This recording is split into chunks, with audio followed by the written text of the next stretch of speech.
ശബരിമലയിലെ സ്വർണം മോഷ്ടിച്ചതുമായി ബന്ധപ്പെട്ട് പുതിയ കാര്യങ്ങൾ വെളിപ്പെടുത്തലുകൾ വരികയാണ്.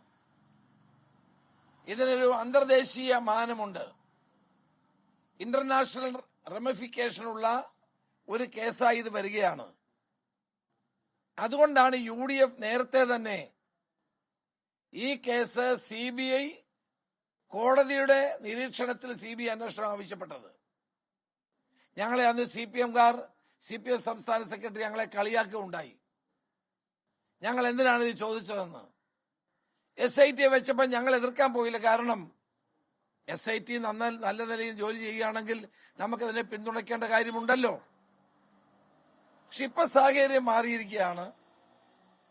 അന്താരാഷ്ട്ര ആന്റിക് സ്മഗ്ലേഴ്സിന് ഇതുമായിട്ട് ബന്ധമുണ്ടെന്നുള്ള വാർത്തകൾ പുറത്തു വരുന്നതോടൊപ്പം ഇതിന് അന്തർദേശീയ മാനങ്ങളുള്ളൊരു കേസായി മാറുമ്പോൾ UDF നേരത്തെ പറഞ്ഞ അന്വേഷണം ആയിരിക്കും ഇനി ഫലപ്രദമെന്നാണ് എന്റെ വിലയിരുത്തൽ. ഇതേ കോടതിയുടെ നിരീക്ഷണത്തിൽ ഒരു CBI അന്വേഷണം നടത്തുന്നത് നന്നായിരിക്കും എന്നതാണ് പുതിയ വെളിപ്പെടുത്തലിന്റെ അടിസ്ഥാനത്തിൽ എനിക്ക് പറയാനുള്ളത്. ഞാൻ SITയെ കൊച്ചായി കാണുന്നില്ല, അവരുടെ പ്രവർത്തനങ്ങളെ ഇകഴ്ത്തി കാണിക്കുന്നില്ല. പക്ഷെ ഇന്റർനാഷണൽ റെമിഫിക്കേഷനുള്ള ഒരു കേസാകുമ്പോൾ സ്വാഭാവികമായും കേരളത്തിലെ SITക്ക് മാത്രമായി ഒരു അന്വേഷണം നടത്താൻ കഴിയാത്ത സാഹചര്യമുണ്ടാകും.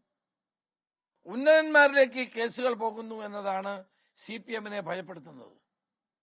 രാഷ്ട്രീയ നേതൃത്വത്തിന്റെ പിന്തുണ ഉള്ള കേസായതുകൊണ്ടാണ് ഈ കേസിനെ എങ്ങനെയെങ്കിലും ദുർബലപ്പെടുത്താൻ ഗവൺമെന്റ് ശ്രമിക്കുന്നത്.